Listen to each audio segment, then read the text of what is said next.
Alors, bonjour à tous, merci d'être présents aujourd'hui. Et pour ce webinaire, on va accueillir Margot Brua, qui est ingénieure d'études au laboratoire P2E, Physiologie, Écologie, Environnement, anciennement appelé l'ELBLGC, pour ceux qui connaissent. Je vais juste désactiver les micros. Alors, Margot, elle a effectué sa licence entre Toulon et Rennes en biologie végétale et ensuite elle a continué avec le master plantes, molécules bioactives et valorisation de l'Université de Strasbourg. Et pendant son M2, elle a fait un stage chez Cepic, donc, qui était anciennement Biotech Marine, à Pontrieux dans les Côtes-d'Armor.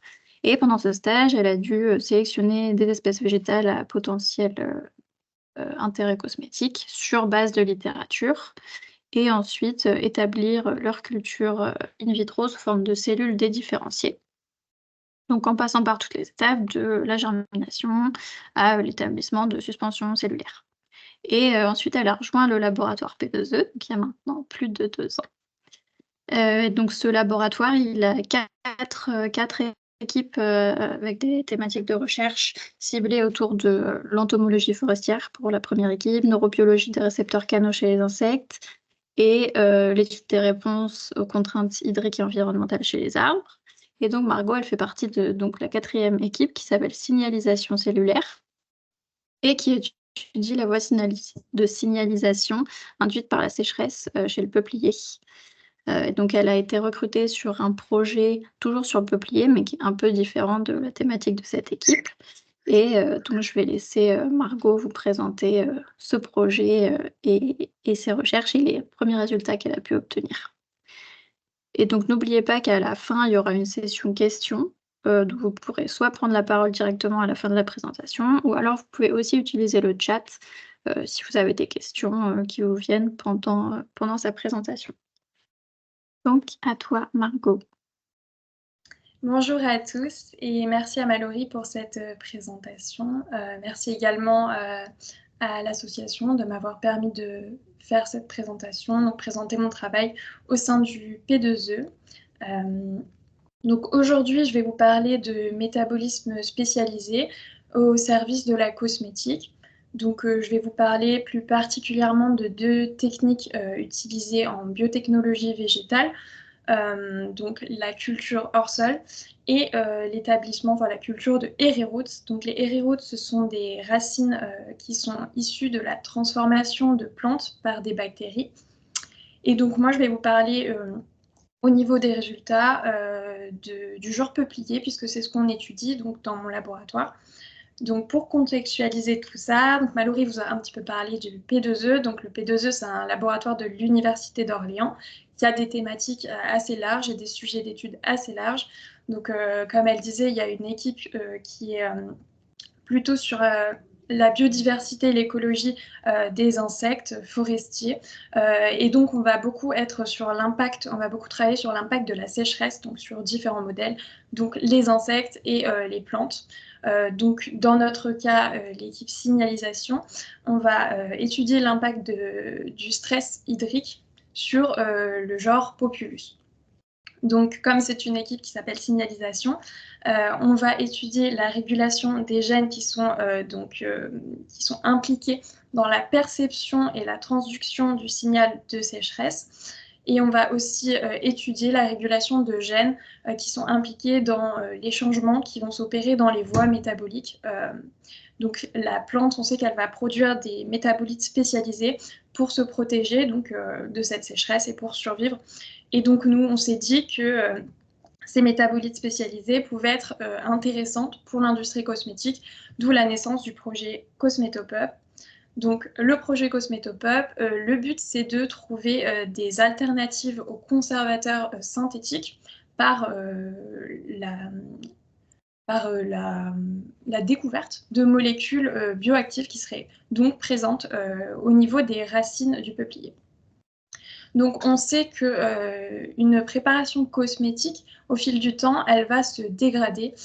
Donc ça, c'est dû au fait que la composition est... Enfin, il y a pas mal d'eau dans la composition, mais il y a aussi d'autres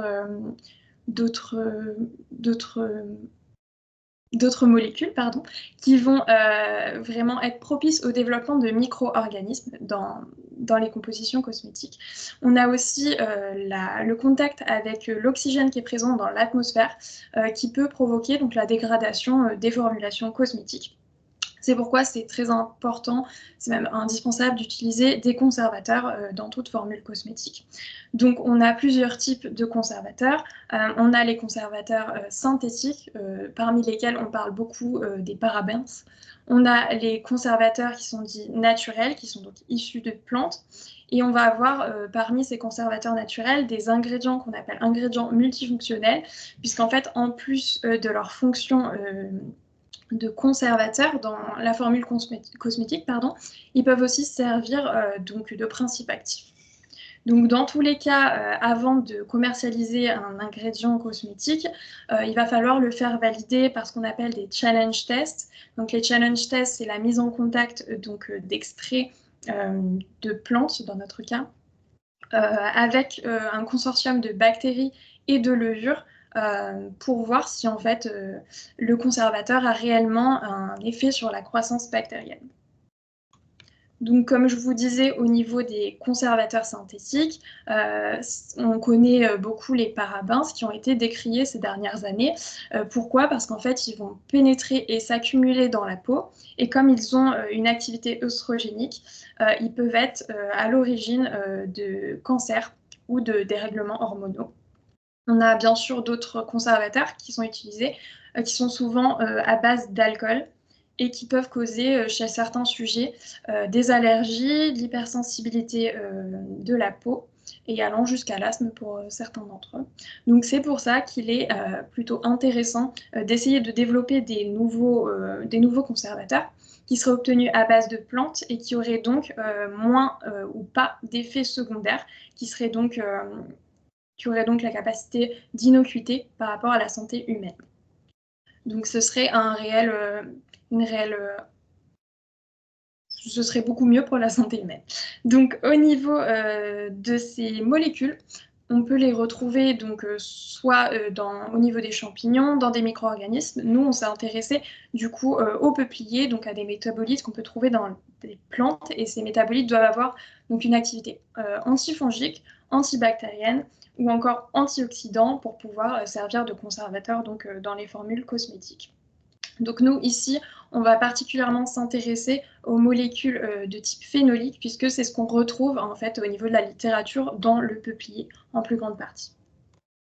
Donc maintenant, on sait que en plus de ça, les consommateurs, ils recherchent vraiment des cosmétiques qui soient naturels, qui soient produits de manière durable et localement. C'est pour ça que nous, on s'est intéressé particulièrement au peuplier, puisque c'est une espèce qui est endémique du centre Val-de-Loire. Mais du coup, le problème avec cette espèce, c'est que c'est une espèce ligneuse, donc pour la culture, c'est pas facile d'obtenir une grosse biomasse. C'est pour ça qu'on s'est tourné vers les biotechnologies, donc pour produire nos extraits racinaires et les tester. Donc l'avantage des biotechnologies, c'est que ça permet une production à large échelle, et donc encore plus particulièrement dans notre cas, vu qu'on est sur des arbres, on va avoir besoin de moins d'espace. La technique va être non destructive parce qu'on ne va pas avoir besoin de déplanter des arbres, donc beaucoup plus durable. Et au niveau donc, de la législation pour les biotechnologies et notamment les OGM, l'utilisation en cosmétique, elle est beaucoup moins compliquée que dans le domaine de l'agroalimentaire. Donc maintenant, je vais commencer à vous présenter les premières techniques de culture qui sont les cultures hors sol. Donc, une nouvelle fois, avantage, c'est qu'on gagne de l'espace. On a une croissance qui est rapide. Et donc, dans notre cas, avec ces cultures, ce qu'on souhaitait... Qu'est-ce qui se passe? Je pense que c'est juste quelqu'un qui a oublié de couper son micro.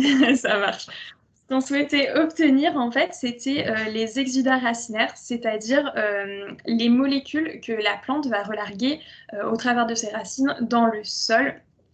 Et donc, évidemment, c'est beaucoup plus simple quand on est dans un milieu aqueux minéral que d'aller récupérer ces exudats dans la terre. Donc, ça va vraiment permettre une collecte de ces exudats qui va être facilitée et beaucoup plus rapide puisqu'on va obtenir des plantules matures en l'espace de 2-3 mois, alors que pour un arbre, on en a pour des années. Donc, le principe de la culture hors sol, c'est donc qu'on n'a pas de terre, mais les racines, en fait, vont être en contact avec une solution minérale liquide. Donc dans le cas, la différence entre hydroponie et aéroponie, c'est que dans le cas de l'hydroponie, les racines sont directement immergées dans la solution minérale. On va avoir un système de bullage pour apporter l'oxygénation. Dans le cas de l'aéroponie, on va avoir cette solution qui va être directement en fait dispensée sur les racines, et donc on va avoir une meilleure oxygénation du système, puisqu'en fait les racines elles sont la plupart du temps à l'air libre.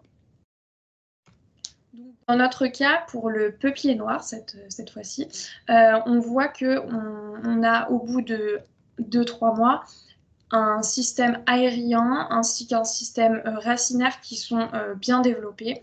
Par contre, ce qu'on voit, c'est qu'on n'a pas de différence au niveau de la croissance entre les deux systèmes.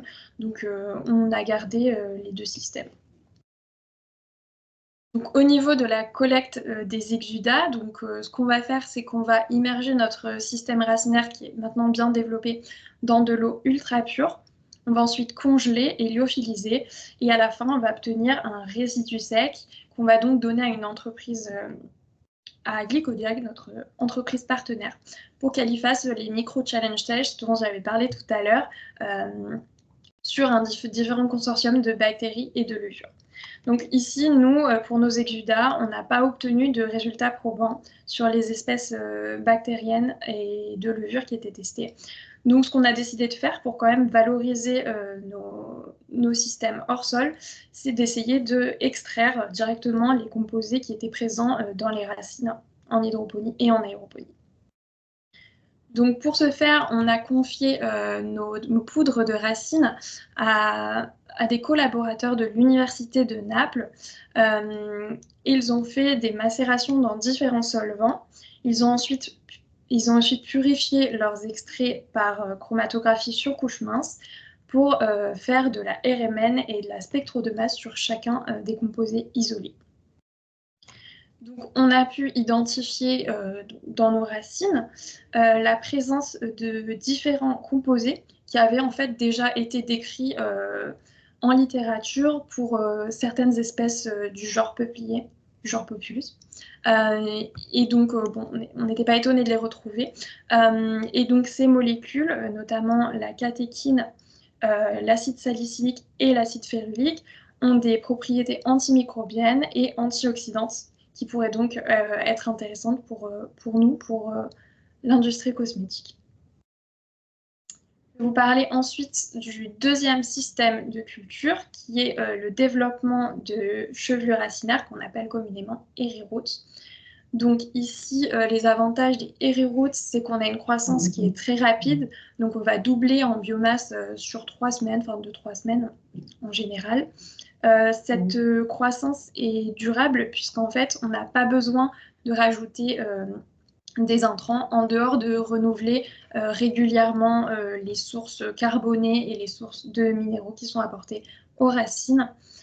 Donc, dans la littérature, parfois, il est décrit que ces Hairy-roots vont produire plus de métabolites spécialisés que la plante produisait initialement, voire des nouvelles molécules qui n'étaient pas synthétisées par la plante. Donc c'est intéressant de travailler sur ces modèles pour la production de métabolites spécialisés. Donc comment ça fonctionne, la transformation? En fait, on va mettre en contact des explants donc, de tout type, blessés de l'espèce végétale qu'on souhaite transformer. On va la mettre en contact avec des bactéries qui sont Rhizobium rhizogene. Et en fait, au niveau des blessures, on va avoir après quelques semaines le développement de racines. Et ces racines, on va les isoler une par une sur un milieu gélosé. Et après quelques semaines, on va obtenir donc une bonne biomasse. Donc au niveau cellulaire, au niveau moléculaire, comment ça se passe? En fait, on va avoir un transfert de la partie tDNA du plasmide bactérien au génome de la cellule de plante. Et donc, dans ce tDNA, on va avoir entre autres un gène des gènes qui sont responsables de la synthèse d'auxine, ce qui explique donc que les racines, elles peuvent avoir ensuite une croissance autonome sans qu'il y ait besoin d'ajouter justement ces hormones, comme pour parfois d'autres cultures cellulaires végétales. Donc l'avantage également, c'est qu'on n'a pas de transfert des gènes de virulence, donc on a une innocuité par rapport à l'humain. Et donc, ça va créer de nouvelles fonctions à ces cellules végétales par rapport aux fonctions qu'elles avaient initialement. Donc ici, on a testé ce protocole de transformation sur 2 espèces de peupliers. Il y en a un, c'était le peuplier hybride qu'on a au laboratoire. C'est un hybride de 2 espèces de peupliers qui est connu pour être facilement transformable.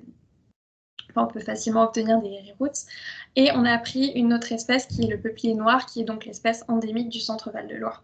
Donc ici, on peut voir qu'en effet, au niveau des pourcentages de transformation, que ce soit pour n'importe quelle souche bactérienne testée, parce qu'on a testé plusieurs souches d'Agrobacterium, de Rhizobacterium, on peut voir qu'on a des pourcentages qui sont plus élevés pour le peuplier hybride, ce qui était attendu. Du coup, ce qu'on a voulu faire pour essayer d'augmenter ce pourcentage de transformation, on a mis un composé qui s'appelle l'acétocyanogène, qui est produite par les plantes blessées, et qui attire les bactéries et va induire en fait l'intégration de la partie tDNA dans le génome de la plante. Donc en effet, on a eu une belle amélioration de nos pourcentages de transformation. En revanche, on a réussi à stabiliser assez rapidement et à obtenir une bonne biomasse pour le peuplier hybride. C'était un petit peu plus compliqué avec le peuplier noir, donc on a fait toutes nos études sur le peuplier hybride pour commencer. Donc après, l'étape suivante, lorsqu'on a obtenu nos roots et une bonne biomasse, l'objectif, ça va être de trouver les conditions de culture qui sont optimales pour obtenir le plus de biomasse possible. Et donc, dans notre cas, également, de trouver un équilibre pour avoir à la fois une bonne biomasse et une bonne production de métabolites, puisque pour nous, les deux vont ensemble. Donc, ce qu'on peut faire pour essayer d'optimiser son milieu de culture, ça va être principalement dans le milieu même de faire varier les concentrations qu'on peut avoir en sucre et en minéraux. Donc, on peut aussi faire varier la source de sucre. Enfin, on peut tester différents sucres, différentes bases minérales à différentes concentrations.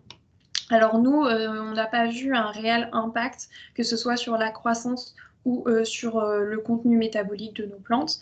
Par contre, ce qu'on a tenté, c'est qu'on a tenté d'appliquer de la lumière sur nos hairy roots pour voir ce que ça pouvait en fait faire, puisque à la base, c'est quand même les racines, ce sont des organismes qui se trouvent sous la terre, donc c'était intéressant de voir ce que ça pouvait faire de les mettre à la lumière.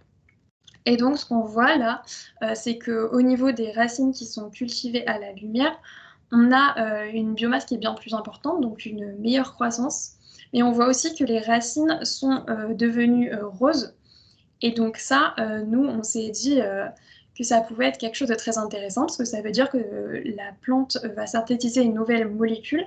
Et souvent, les molécules de couleur qui donnent une teinte rose dans les plantes, ce sont des anthocyanes, et les anthocyanes sont connus pour avoir des activités antioxydantes. Elles sont communément utilisées en cosmétique et en agroalimentaire. Donc, du coup, ensuite, le travail, ça a été d'essayer de caractériser le contenu métabolique de ces racines, une fois qu'elles sont établies. Donc, pour ce faire, on a utilisé 2 types d'extraction, puisqu'en fait, on sait que les anthocyanes en particulier sont instables et que pour les garder intacts, il leur faut un pH plutôt acide. Donc, on a fait une extraction qui était plutôt ciblée sur les anthocyanes et une extraction plus générale pour les composés phénoliques à l'acétate d'éthyle. Donc, le but ensuite, c'était de faire passer ces extraits en spectrométrie de masse et de faire des essais colorimétriques pour pouvoir en fait à la fois quantifier la concentration en composés phénoliques de nos échantillons et aussi essayer de caractériser leur activité antioxydante. ici, je vous montre les résultats obtenus pour les extraits acétate d'éthyle, donc plutôt axés sur l'extraction des composés phénoliques en général. Donc ici, c'est la technique de caractérisation des composés phénoliques à l'aide du réactif de Wohler-Tiocal-2. Donc on peut voir que lorsque les racines ont été cultivées à la lumière, on a un plus grand nombre, enfin une plus grande concentration de composés phénoliques dans l'extrait que lorsque les racines ont été cultivées à l'obscurité. Ensuite, on a fait des tests antioxydants, donc à l'aide de deux techniques, le test FRAP et le test TPPH, qui va mesurer la capacité de réduction des extraits. Et donc, on peut voir que pour les extraits de Heriroot qui ont été cultivés à la lumière, on a une meilleure capacité de réduction, donc une meilleure capacité antioxydante que pour les racines qui ont été cultivées à l'obscurité. Ensuite, donc, grâce à l'analyse en spectrométrie de masse, on a pu identifier de nouveaux composés, enfin, des composés différents de ceux qu'on avait eus pour l'autre système de culture. Ces composés, une nouvelle fois, avaient déjà été décrits dans d'autres espèces de peupliers en littérature. Et donc, on va avoir des composés comme l'isoquercétine ou la catéchine, qui sont des composés antioxydants. On a aussi des composés anti-inflammatoires ou antimicrobiaux et qui, dans tous les cas, peuvent être vraiment intéressants pour l'industrie cosmétique et pour la dermatocosmétique. Et du coup, ce que nous, on souhaitait faire, c'était trouver des molécules, par exemple, qui n'avaient jamais été décrites pour le peuplier. Et donc, on s'est penché sur nos extraits enrichis en autocyane, enfin qu'on pensait enrichis en autocyane, pour essayer donc d'identifier quel anthocyane, quel composé était présent lorsque on cultivait nos racines à la lumière. Donc pour ce faire, on a superposé nos spectromètres de masse à un spectre UV à 520 nanomètres, puisque c'est à cette longueur d'onde que les composés qu'on cherche, donc les anthocyanes absorbent. Et donc, on a pu voir au niveau du composé 10 et du composé 14, pour les extraits à l'éthanol acidifié, qu'on avait la présence de composés qui n'étaient pas présents lorsqu'on en faisait extraction à l'acétate d'éthyle. Donc ces composés, ils s'absorbent à 520 nanomètres. Donc on est allé regarder leur spectre de fractionnement et leur masse. Et donc on a identifié plusieurs composés, donc la cyanidine, ainsi que sa forme glycosylée. On ne sait pas encore quel sucre, mais ce serait potentiellement donc la cyanidine, une nouvelle molécule qui serait identifiée pour le peuplier. Donc ensuite, une fois cette caractérisation faite, on s'est dit que pour essayer d'augmenter la quantité de métabolites spécialisés qui étaient produits par la plante, on allait tester, en plus c'est dans la thématique de l'équipe, un stress hydrique. Donc pour ce faire, on a pris un système, un bioréacteur, qui est un système à immersion temporaire. Donc là, c'est un peu le même principe que l'aéroponie. En fait, les racines ne sont pas directement en contact avec le milieu, mais grâce à une pression qui va être exercée, le milieu va monter dans le bioréacteur et va rentrer en contact avec les racines. Et donc, on peut choisir la fréquence d'immersion, c'est-à-dire combien de fois par jour, par exemple, les racines vont être immergées avec le milieu, ou combien de temps par jour. Et donc, on peut ainsi contrôler vraiment l'apport en nutriments et l'hydratation qu'on va apporter aux racines. Donc en général, cette technique, elle est utilisée plutôt pour la micropropagation, donc pour le développement, enfin la multiplication de plantules. Donc parce qu'en fait, elle va apporter une meilleure oxygénation au tissu et un apport vraiment plus uniforme de nutriments, tout en diluant les composés toxiques qui sont présents dans le milieu. Donc ça va vraiment permettre une meilleure oxygénation et donc un meilleur développement des plantes. Donc Dans notre cas, on a voulu tester 2 fréquences d'immersion pour voir un petit peu si ça faisait une différence de mettre un stress hydrique, à la fois une différence au niveau de la croissance de nos plantes, mais aussi leur contenu métabolique. Et en fait, ce qu'on a vu, c'est que à notre échelle, ça n'avait pas d'impact sur la croissance ni sur le contenu métabolique. Et c'est aussi parce qu'on a choisi en fait, on n'a pas choisi des conditions drastiques, c'est-à-dire que 4 immersions et 8 immersions, c'est des conditions qui sont assez similaires et qui finalement ne sont pas assez drastiques pour provoquer un stress hydrique. Donc pour provoquer réellement un stress hydrique et voir une différence au niveau croissance comme au niveau métabolique, il faudrait vraiment faire moins d'immersions par jour pour qu'elle soit plus stressée. Donc pour conclure, ces outils biotechnologiques ont bien permis d'obtenir des ingrédients qui peuvent être utilisés dans le cadre de la cosmétique. Je dirais même des ingrédients multifonctionnels, puisqu'on a à la fois des propriétés qui sont antimicrobiennes, comme on voulait à la base pour les conservateurs, mais aussi des propriétés antioxydantes. Il faudrait évidemment faire des tests en toxicologie avant d'envisager la commercialisation du produit pour voir si justement ces conservateurs ont bien une innocuité pour la santé humaine. Et donc on pourrait envisager de faire de l'élicitation, c'est-à-dire de stimuler la production de métabolites secondaires, soit comme je l'ai dit précédemment, grâce au système RITA, en provoquant efficacement un stress hydrique, soit à l'aide de stress autres, de simuler par exemple l'attaque d'un pathogène pour justement activer les voies de signalisation, les voies de production métabolique. Voilà, je vous remercie de votre attention. Et c'est tout. Merci beaucoup Margot pour cette super présentation. Alors n'hésitez pas, donc si vous avez des questions, vous pouvez les poser dans le chat ou même lever la main et prendre directement la parole. Et moi, je vais commencer avec une première question. Enfin, est-ce que vous êtes intéressé un petit peu à l'impact du coup des différentes pratiques culturelles, donc hydroponie, aéroponie et reroute, sur les voies métaboliques, enfin, sur les gènes activés, ou est-ce que c'est des choses que vous avez prévu de regarder par la suite? Oui, en fait, on n'a pas encore pris le temps de le faire. Surtout que ce qui nous intéressait vraiment et ce qui est vraiment la thématique du labo, ce serait vraiment d'essayer de faire un stress hydrique. Et pour le moment, on a essayé de plusieurs façons. Donc, on avait testé l'élicitation dans les cultures de Hériroute, notamment grâce à du PEG.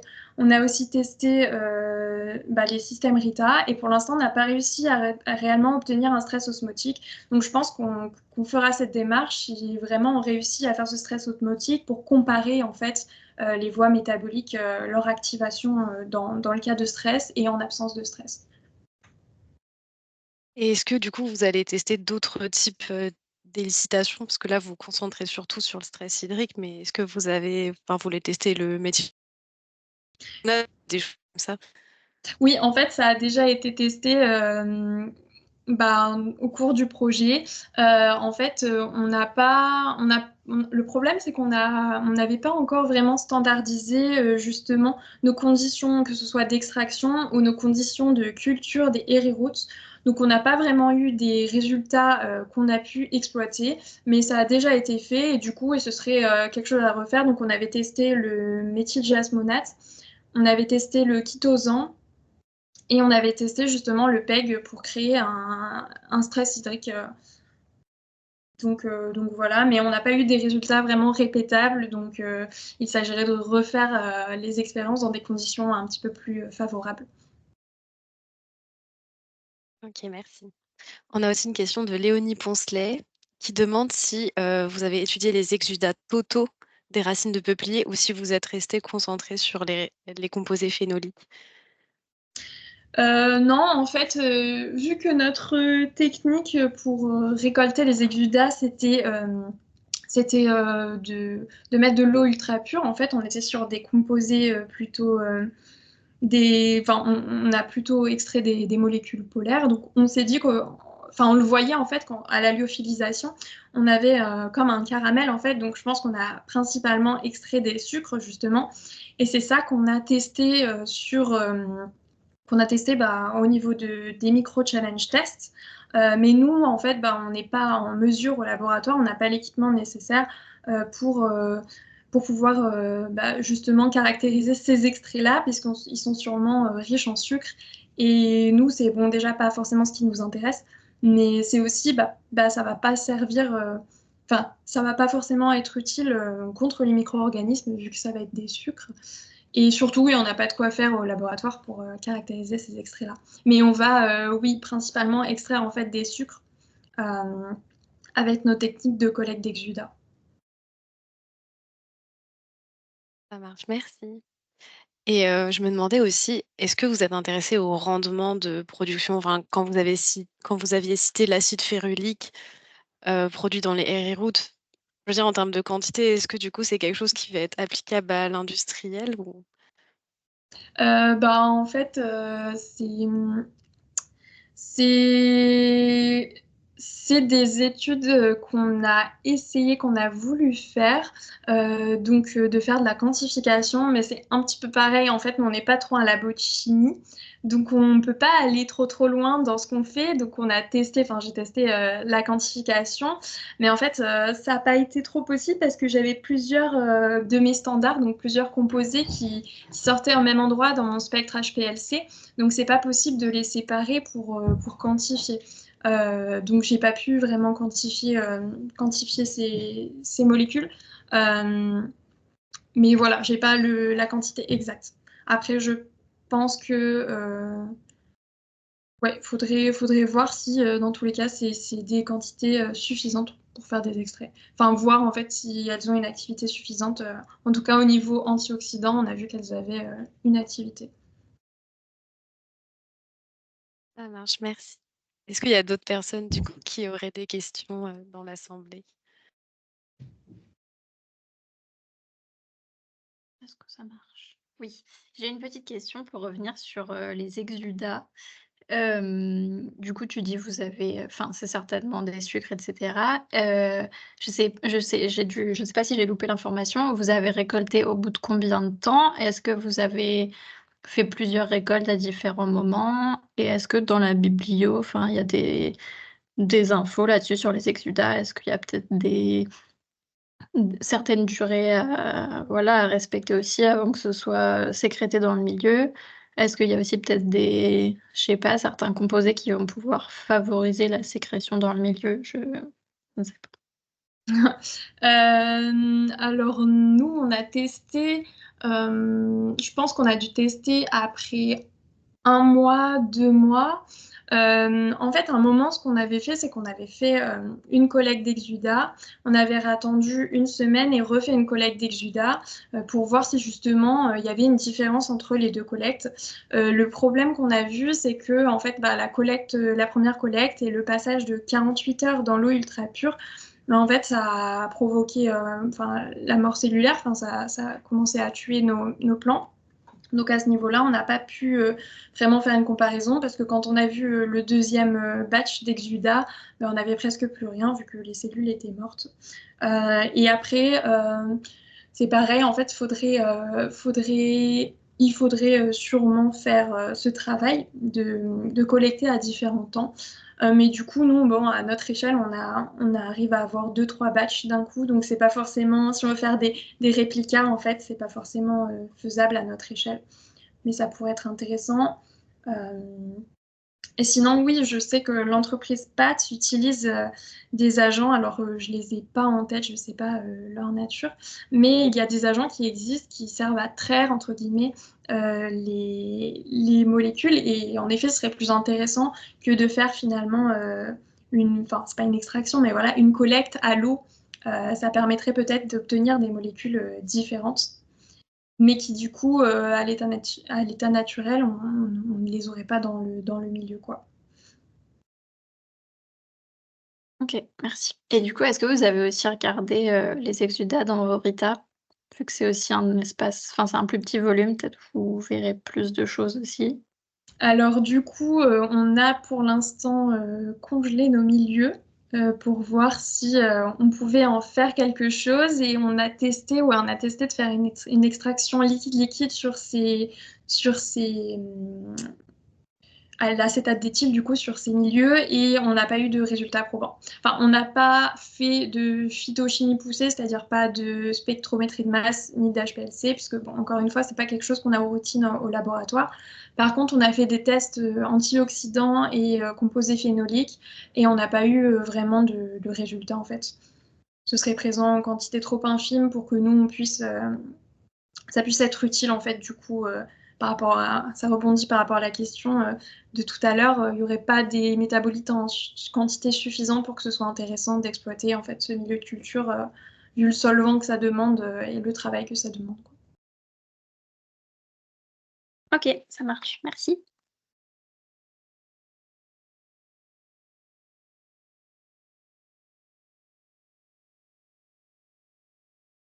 Eh bien, s'il n'y a pas d'autres questions, je vous remercie à tous d'avoir participé à ce webinaire et merci encore à Margot d'avoir fait cette super présentation.